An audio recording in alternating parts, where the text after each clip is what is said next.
Welcome to the show. My guest tonight is Colton Arkhangel. Welcome to the show. Oh, thanks. It's a pleasure to be here. Can you tell me a little bit about yourself? Yeah, so I'm a psychiatric nurse. Well, that's one of many things that I've done in my life, but it's primarily why I'm here, and I'm starting kind of an independent practice for psych nursing in Calgary. But I've worked many different roles over my career for 15 years, and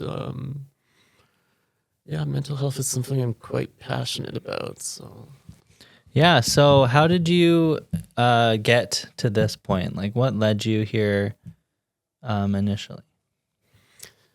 well, it's funny. I don't really know what got me into mental health so much. When I went into nursing, I wanted to actually work with diabetes. My sister had diabetes. But I just kind of really developed an interest in the mental health piece of everything we did. Like when we were learning about physical illnesses, how they were affecting people emotionally. And I think I also had a lot of interest that came kind of from my own experience dealing with anxiety and wanting to learn more about that. And it just ended up being something I was very good at, just talking to people, and they just talk to me, open up to me, which is it's a bit ironic because in my personal life I'm quite shy, but I've always had great conversations with people, patients in all settings, and I am really fascinated by people's lives, different types of lives, and just having a conversation with someone can make a huge difference in their life. Can you think of times where you needed that in your life, and times where someone that you went to was or was not good and it made you kind of want to do that as a career? Yeah, I mean, I've seen many different professionals, therapists over my lifetime, and there's good fits, there's bad fits, there's people you kind of mesh well with, others you don't. I think that's something that in mental health we kind of don't pay enough attention to. I mean, you got to have a connection with someone to really open up to them, and that's just human nature. It might be someone with this characteristic or someone with that. I'd say that the best therapist I've had, who I've had for over 10 years, his style is, it's not very structured. He kind of just lets me talk about what's going on, and he really kind of analyzes it, comes back with theories, and he pays attention to the small detail, and he can really sort of read my emotions and whatnot. He's really gotten to know how my brain works.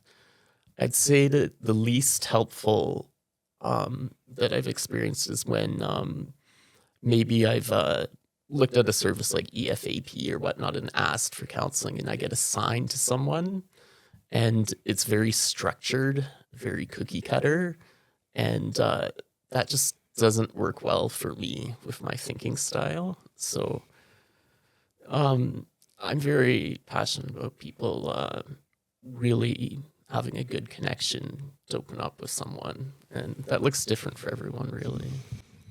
Yeah. And what did you do prior to this? Prior to psych nursing? Yeah. Well, when I finished university, I went right into nursing in the correctional environment, and I worked in corrections, and there I got exposed to a lot of forensic psychiatry, which I liked. And then I moved into addictions, working at Detox. And I really enjoyed that, but it was also the success rate was not high at that level. And then randomly, the Children's Hospital put out a memo that they desperately needed staff to come cover some shifts. I went. I didn't think I'd really enjoy it because I'd never really liked working with kids that much, but I loved it so much. I ended up staying there for 6-7 years. Oh, wow. And then moved into the psychiatric emergency department, where it's all about assessing people coming in crisis, quickly determining what's going on, whether they're safe to go home or if they have to come into hospital. And I became very good at assessment and started taking different courses on things like profiling and different types of assessment tools, and even different types of therapy. Like I did a course once on play therapy. And I've worked with adults in outpatient psychiatry with a nonprofit, homeless people that we would give an apartment to. And we would treat their addictions, mental health issues once they were housed. It's called the Housing First model. Quite liked that. But after that, got a little tired of mental health, kind of a bit of a burnout. And I went and I became a manager for a travel health clinic. And that was a great experience. It was an American company. But What's a travel health clinic? oh, so that's travel health vaccinations. So if you're going to Thailand, if you're going anywhere in the world, you'd come to see us. We'd look at the diseases, the type of things that you could be exposed to where you're going, and get you special immunizations, medication, that type of thing. Okay. And that was good, but I quickly found myself bored and wanting to go Pretty back big to mental difference, health, because yeah. the interactions you have with people there are just, they're very minimal. Like giving a vaccine, you don't really get to know someone. And then I went up north and worked as a psychiatric nurse with in many different settings, in forensics, in community, Inuit communities, First Nations communities, and I worked in management up north as well, managing healthcare in the Yukon Department of Justice. And a lot of correctional health is mental health.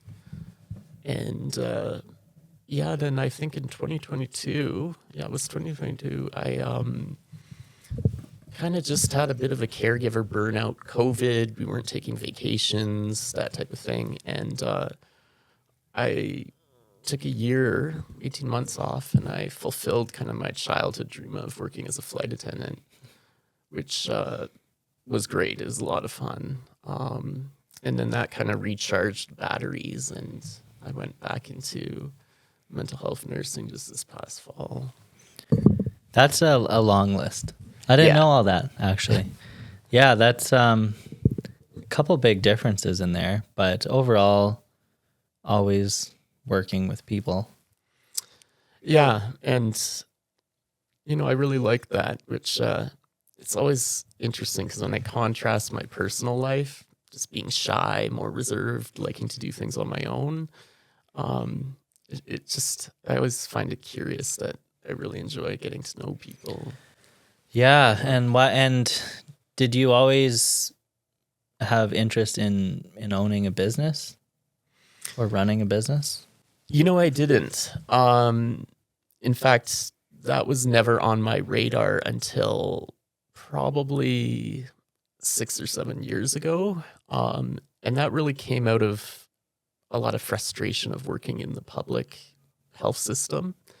I mean, we've got a limited number of public resources out there, and we have to equally distribute them among the population. And what frustrated me is that with that, a lot of times the quality of service would go down to increase quantity. And I just saw so many gaps and things that were missing and areas for improvement.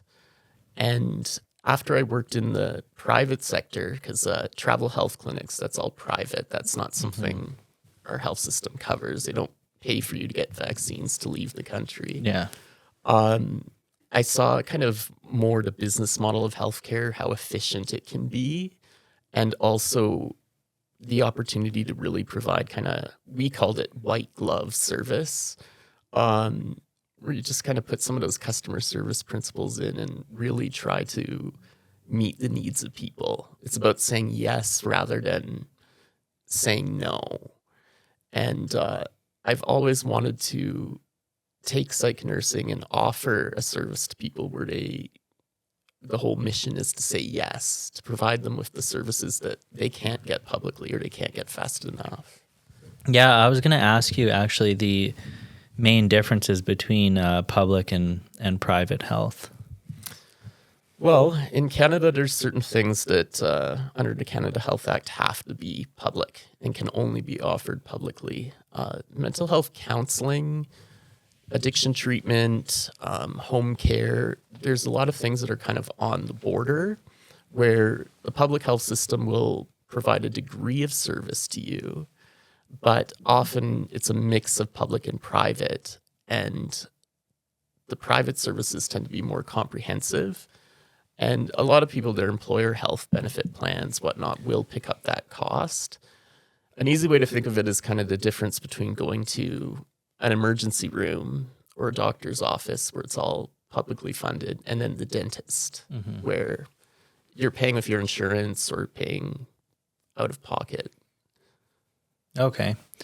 Yeah, that makes it a little more clear for me. So what are the main services that you want to be offering at first? It could change over time, but... Yeah, and I do think it will change over time based on what people are really wanting. But I've developed our model. So Arkhangel Addictions and Mental Health Services at this point kind of has 3 different arms attached to it. We've got counseling and assessment, treatment and referral arms. So that's seeing people, doing a mental health or substance use assessment, providing counseling, and making referrals where necessary to things like addiction treatment, psychiatry, other types of doctors. And then a big part of that's also providing support and counseling to families as well. Because one of the things I've noticed in our system is if you're a family member trying to support someone that's going through addiction, that can be very challenging. And the resources and support available to help those family members and talk through the experience, which can be very challenging, aren't there. So a big part of what I want to do is provide that support to families.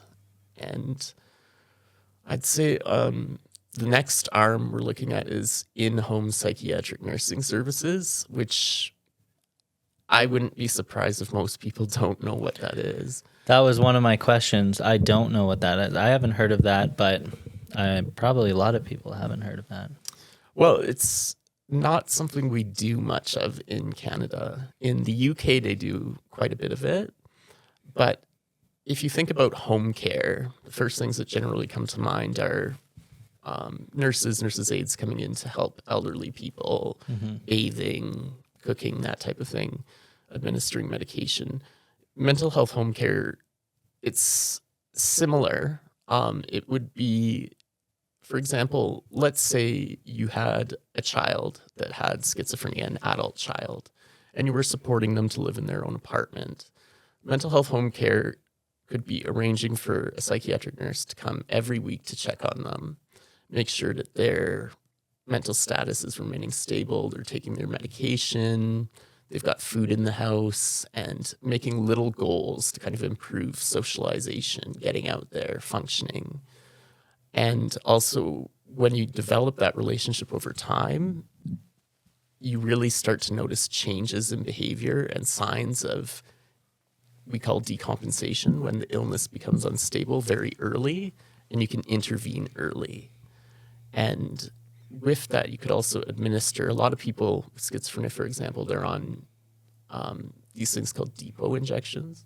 So it's a long-acting antipsychotic drug that's given once a month, sometimes every 3 months, or there's some that are every 2 weeks. That can be administered in-home. Okay. And, is there something to it, like having it in their home for the comfortability being there, or are they just unable to go somewhere? Why is it in the home? Well, you brought up 2 good points there. For a lot of people with schizophrenia, it's hard to keep organized. and to go to a pharmacy or to a doctor's office to get that injection or to get their blood work done. So having someone come in, there's a comfort piece to that. Also, it helps keep things organized because it takes a while for the brain to heal and people to be able to organize their thoughts to manage these things on their own. The other kind of piece to it is convenience. I mean, if you're someone who's on medication and you need regular blood work done, you're booking a lab appointment a few weeks out. You go there, you're waiting for a long time. Having someone come to the home, take it, send it to the lab, it's a lot more convenient. Yeah. So who else would be using your services? What kind of people are you looking for?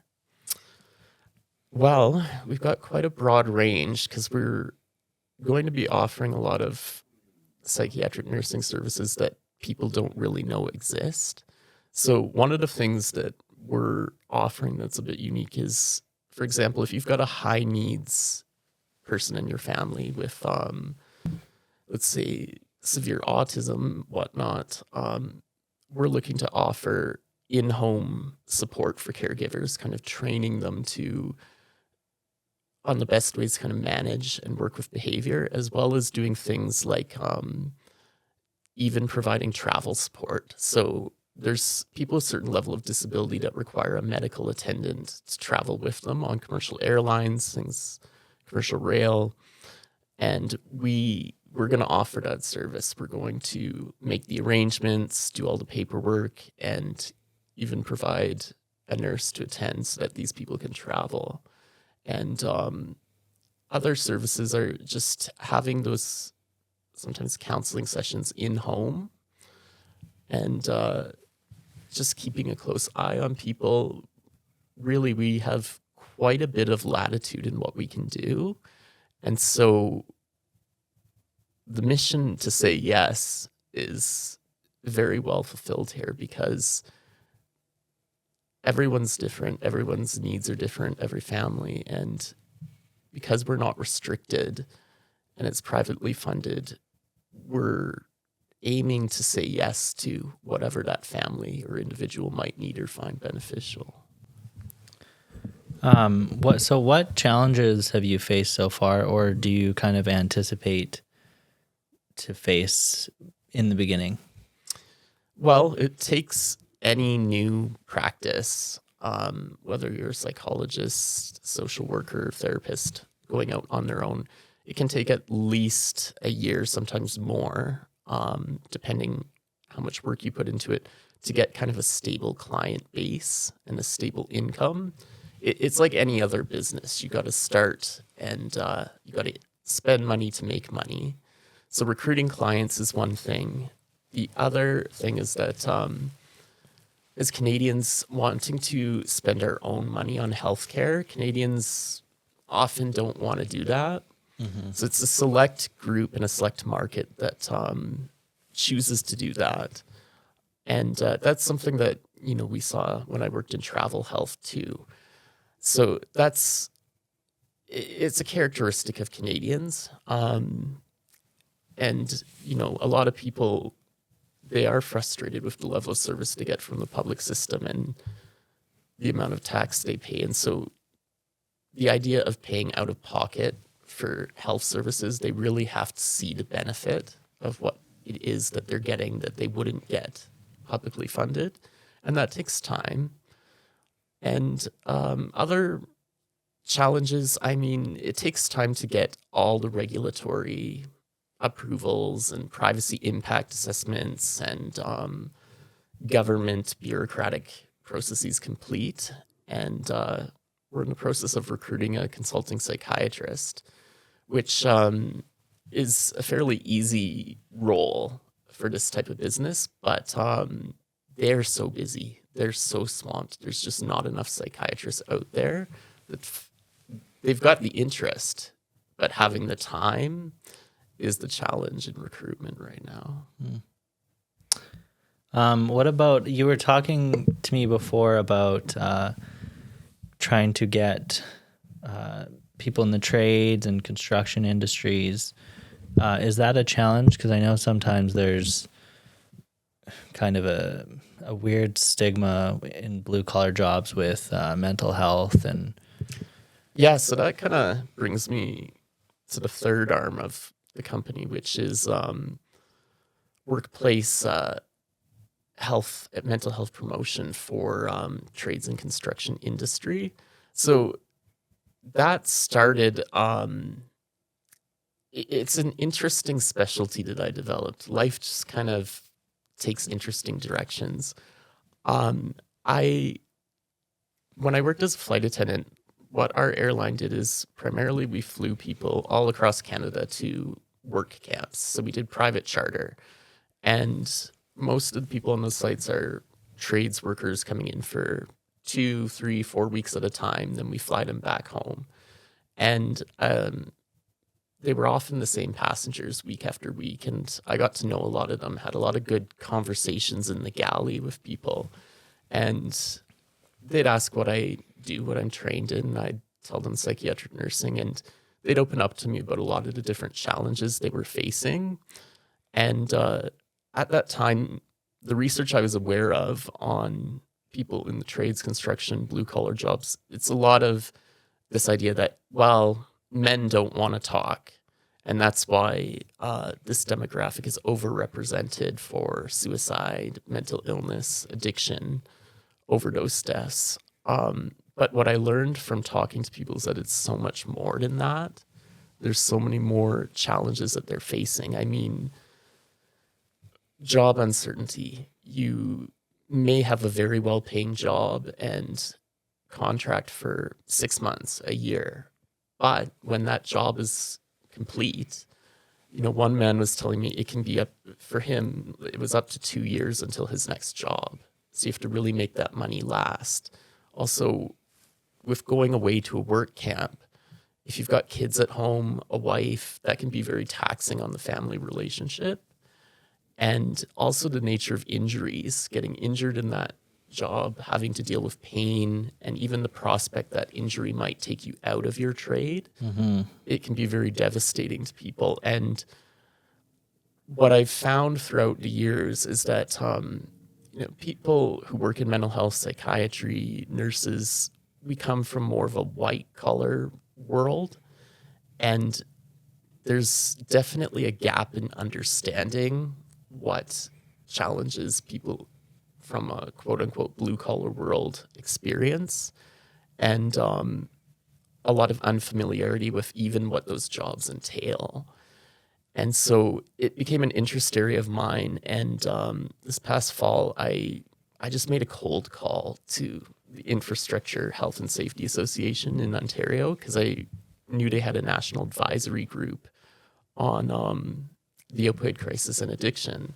And I spoke to them and said, well, I'm a psychiatric nurse, and I'm working right now as a professor teaching some courses, and I'd really like to come out and even just learn from you guys. And the response I got is, you're a psychiatric nurse. You're interested in this. We've been looking for someone for a long time. Would you like to come out? We'd love to have you at the table. I said, oh, well, okay, I'll come out. And so I went out to Toronto to meet with them. And I've never been part of a committee that I found more interesting before. We've got the actual trades workers are the ones running the committee, and they're the ones consulting, academics, experts, and they're telling us what they need from us. And that's the opposite of my experience. My experience of committees has generally been you've got a room of experts who don't necessarily fit the demographic they're talking about, and who may not even work live with patients making decisions. yeah, it's just all theory, not actually put into practice kind of stuff. Right. And so at this committee, it was really interesting to hear directly from people on what was working, what isn't, and what they needed. And I found that a lot of the ideas I had and that I shared were very well received. And there's not many people looking into that demographic, and I just find it fascinating. and really respect what they do. And it's become kind of a focus and specialty area of mine. Yeah, and so I'm assuming it kind of just goes hand in hand with addictions. Like a lot of people just self-medicate with drugs and alcohol in that industry or in that field. Well, they do in that field. They do in all fields, but it's unique in that field in the sense that these are heavy duty jobs. They do a lot on the body, a lot of damage to the body if not done correctly or over time, repetitive strain. And because these jobs aren't necessarily continuous, they might be by contract or by job, there's a real push to complete the job even if you're experiencing pain. So, for example, I worked with a man once that was working in a mine who came to see me with horrific back pain. And I asked him, well, how long has this been going on? And he said about 5 days. And I said, well, at the time, did you keep working? What did you do? And he said, well, this is the only job that I get every year to make money. So I was borrowing Tylenol 4s from someone else and just coping with the pain, working through. And when I could no longer hide it is when I told them. And then now I'm here. And really hearing that, it makes sense why he wanted to self-medicate and cover up the pain. I mean, that's his one opportunity a year to make income for himself and his family. And the need to cover up the pain, well, that's what allowed him to keep doing his job. And there's a lot of that going on, and self-medication with alcohol too. Alcohol, one thing I've learned is that alcohol to treat self-medicate for pain is very common.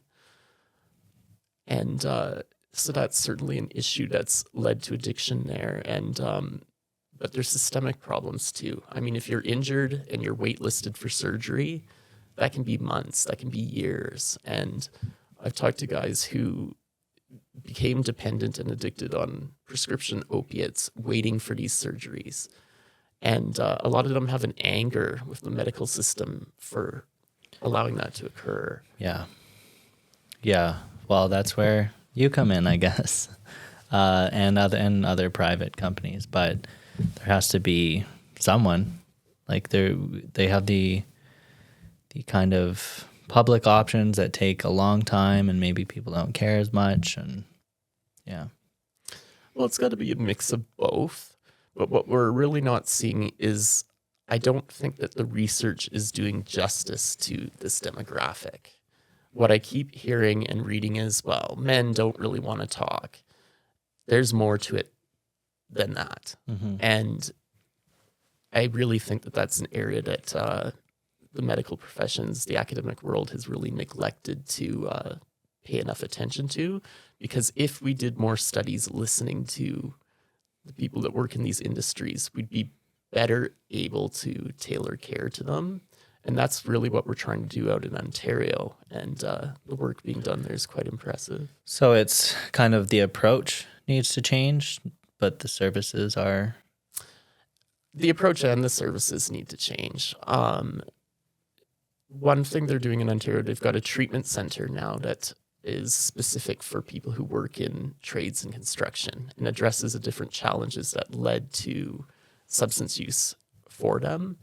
And that's something I'd love to see out here in Alberta, especially with the oil field, because the challenges that face that demographic are quite different than, we've had for years addiction treatment programs for professionals, nurses, doctors that become addicted to drugs that they may access in the workplace.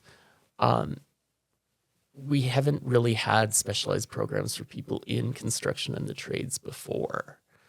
So there's a lot of value to that, getting a group of people together, for example, for group therapy. They've got common challenges, share ideas, and you can really tailor the work that's done to address the challenges. So where are you going to be based out of? Well, out of Calgary. Okay. So at present, the way we have set it up is So we set up our virtual platform for counseling assessments, and for our psychiatric home care, that's just in the Calgary area for now. It is in the plans as things expand to hire additional nurses that could provide that service outside of Calgary, but we're going to take it, week by week, see what the demand is. And eventually we plan to offer counseling services outside of Alberta too. And our workplace consultation services, though, are Canada-wide. And that's where we're really hoping to work with construction and trades companies to look at different approaches to support their workers in the workplace. And some of the ideas that have come out of the committee from workers, they're quite simple and cost effective, like having a massage therapist at the work camp to help with aches and pains and small injuries when they occur, instead of waiting 2 weeks until they get home to use their benefits. Yeah, and it's probably just caused worse damage by then. Exactly. Or having an independent counselor on site where they can talk to that person about challenges that are going on at home or things that are stressing them out, instead of, again, waiting until they get home to use their benefits or the situation that might be occurring escalating. So we're looking at kind of some new approaches, everything novel. That's one thing I like about the private health system, is that trying something new, there's very few barriers to it. In the public system, especially, I learned this from my experience as a manager, it can be very hard to try anything new. The level of red tape, approvals required, it's quite large. But in the private sector, trying something new, there's almost no red tape. You just got to find someone who can do it, make sure it's regulatory appropriate, and go. Yeah. So are you focusing more on reaching out to the business side of it or individuals, or just kind of both, even split?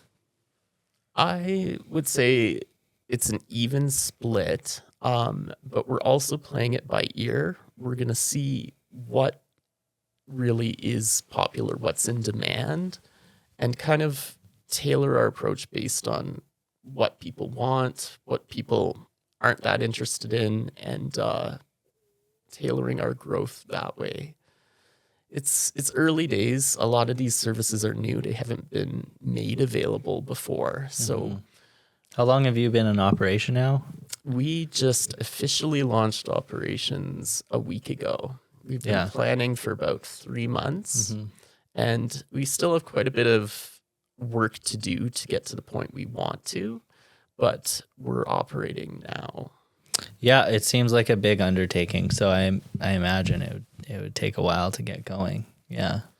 Yeah, and that's expected, and it'll just take time, some marketing, some promotion, and also having some clients, getting some feedback, and adjusting. Yeah, and word of mouth. What are some of the things you brought with you today? Oh, well, so my assistant, who I hired, she worked as a flight attendant with me, and we designed our logo, which is a little bit different, a little unique, and then we started making some promotional products that actually she was recommending, well, why don't we do a merch store? Some of this stuff is kind of cool. And I kind of thought about it, and I was like, well, why not? Why don't we offer some of these things for sale? So I do have some items here that we've made. We are going to be making more, but show me. Okay, well, we've made a journal that I like to call a journal that people will actually use. And I say that because the instructions for this journal, they're a little bit different. This is not just a blank piece of paper or a journal where you are just encouraged to write about your feelings. I've opened it up a little bit differently, saying that this is a space for you privately to write whatever is on your mind. The angry letter to your boss, the angry thoughts you're having about anyone, literally whatever is on your mind, just spill it here. If you want to write words, you want to curse, whatever, just spill it out. You want to cry, you want to draw, just spill it out here. And it's for you and only you. Really encouraging people to just take that space, recognize it's their own, and use it to just let everything out, disinhibited.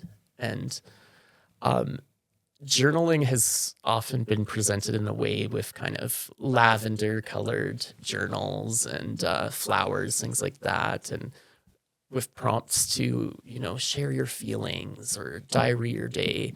It doesn't need to be that. It can be whatever works for you. And for some people, writing out a rage-filled letter or some cartoons or, thoughts going through their head that maybe they're embarrassed that they're having, it can really be therapeutic to let that out. Yeah. Can I see it? Oh, yeah. There you go. I'll link everything. Don't worry. I just want to show this logo too. I'm going to put this. I'll probably put it bigger on the screen, but how did you make this? Did you draw this, or how did you get this? No, actually, I got a guy who is a graphic designer and tattoo artist to design it. And Wow. I just sent him some different images of things that some imagery that I liked and things that I wanted him to work in. And he came back with a few different designs, and this was my favorite one. Yeah, that's awesome. That's really cool. Yeah. What else did you bring? Oh, well, what I've brought, we ordered some promotional products for the construction and trades partners. So Things that everybody uses all the time. yes, and I didn't want to go with kind of boring pencils and A stress water balls. bottle. Yeah. So we got a fancy flashlight that, this one doesn't work because I haven't pulled the tab out yet. But we got one of those. We also made a nice multi-tool folding knife with screwdriver. It's a rescue knife. And it's got our logo on it, and it's also got a bottle opener, things like that. And this is really good quality for promotional products. Yeah, I know. And that's what kind of led Ashley to, well, why don't we try a merch store? Yeah, because people will actually use this. Like when you see sometimes a realtor or whatever gives out a promotional product, and then they end up at Value Village. They're just not usable. And that's not what I wanted to happen. And I got on the idea of the merch store too because several months ago I designed a challenge coin. Do you know what a challenge coin is? No.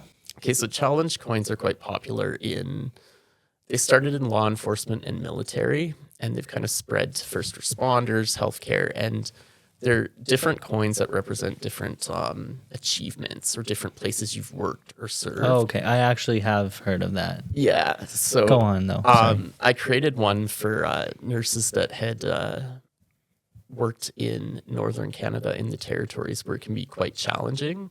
And I just posted pictures on Instagram. I wasn't even planning to sell it. I made ordered the minimum quantity and sent a bunch to friends.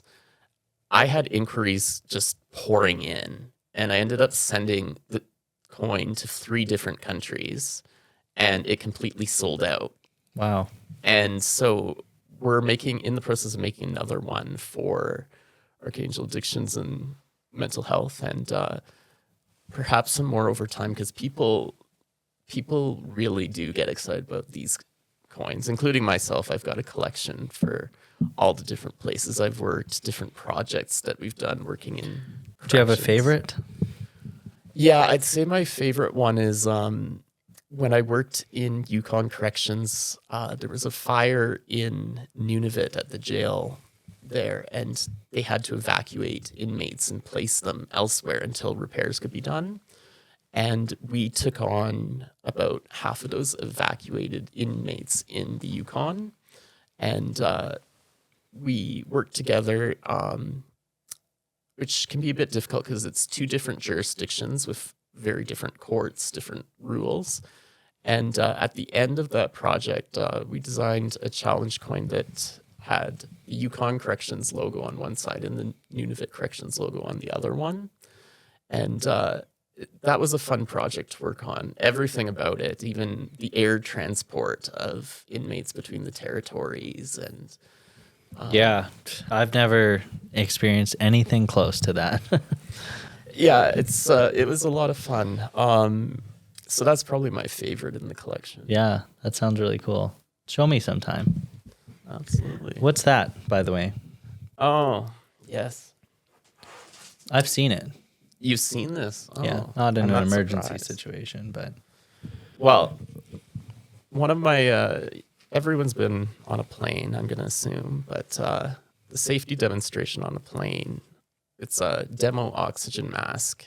And it's actually something that in mental health is a very important concept. It's an analogy we make a lot about putting your own oxygen mask on first before helping others. And that's the instruction that's always given on the plane. There's a good reason for that in aviation. The time of useful consciousness during a rapid decompression, it can be very short before you pass out. You have to grab that mask immediately, and you can't help someone else if you put theirs on first and then pass out. So it's a very real, important instruction. But mental health, healthcare in general, is kind of the same way. If you're not looking after your own health, helping other people becomes very difficult. So we often use the analogy that you've got to put your own mask on first before helping others. And I've got a demo kit, and when I teach students or whatnot, I bring it along, and it's actually one of the things I teach in my first class, always with students, is the importance of maintaining their own self-care and making sure that they're fit to practice before putting all their energy into helping other people. Because if you're not doing well, you're not feeling balanced, you can get sick very quickly and burned out very quickly, putting all your energy into helping others. that's really effective because I've never really thought of it that way, and you could have told me that, and I kind of would think about it, but actually showing me the prop, it's a clear picture in my head now. Yeah, and it's something that I have to remind myself too sometimes. I mean, when we're taking care of other people, one of the reasons people burn out when their compassion is just done, when they're burnt out, they just can't take care of people anymore. They might develop depression, anxiety, and adjustment disorder, have to take time off work. One of the things that we see that precedes that is people will start to sacrifice the things that keep themselves healthy and give themselves that rest and break from work. So they might cut going to the gym. They might cut going and playing hockey. They might cut dinner with friends and replace that with work, or even just time decompressing from work. And then that becomes overwhelming. And after you haven't been taking care of yourself for a while, you lose the ability to take care of others. Mm-hmm. So what have your experiences been with mental health? Well, I've had anxiety my whole life, since I was a kid, to different degrees and in different forms. And it's something that took quite a long time to properly diagnose and treat in my case. And I have a very good understanding of it now, but it's quite severe and took quite a while to really properly find the right people to diagnose it, the right combination of medication and therapy to control it, and the right type of therapeutic work to kind of prevent it from coming back. Mm-hmm. And these are chronic illnesses, anxiety, depression. Yes, people have episodes, good and bad, just like they do with any physical health condition. And it can take a long time with mental health conditions to figure out how to manage them well chronically. Yeah. So, what do you think about medication and therapy combined? So that's actually probably the most common and best approach. I mean, not everything needs medication. Not everything needs counseling. There's a few things where we would just stick with medication and counseling wouldn't be on the list. A good example of that is if your anxiety is limited to going to the dentist, which you do maybe twice a year, are we really going to do a bunch of therapy and counseling and spend the money to get over the fear of the dentist? Or are we just going to give you a medication to take before those 2 appointments twice a year? More cost effective to just do that. But if the anxiety is more of an anxiety disorder that's affecting functioning in life, usually it's a combination of medication and therapy, because therapy can be hard to do. And I say kind of therapy and counseling interchangeably here. It can be difficult to do when the symptoms are so bad that you're unable to focus or you're unable to do the basic activities of daily living or independent living. But the medication can treat the symptoms to a degree that you're now able to participate in that counseling and that therapy. And that's what's really going to help in the long term is developing the skills and the thinking skills in the brain to approach the situation differently and manage the anxiety or depression or get to the root of it. But the combination approach is usually what's needed. People who stick to just medication tend to be a little bit, they plateau. They get a certain degree of relief, but I know they think sometimes it's going to be a miracle pill, and then it doesn't work how they think, and it might make their anxiety or depression worse, thinking even this pill won't help me. But really, they need to kind of pair it with therapy or... Yeah, my experience throughout healthcare is that there is rarely a magic pill. There's very few things where taking a pill is going to be a cure. So a combination approach is usually needed, and then it can take a long time in mental health to figure out what that combination is. A lot of it, this brain science is new. Determining what medication works for what person, that can take a long time. It can take a lot of different trials of different medications. Same with therapy. A certain approach might work well with someone. It might not for the next. So there's a lot of trial and error, and it's a journey. It can take a long time to achieve that control. And it also requires a lot of effort. Yeah. The journal will help too.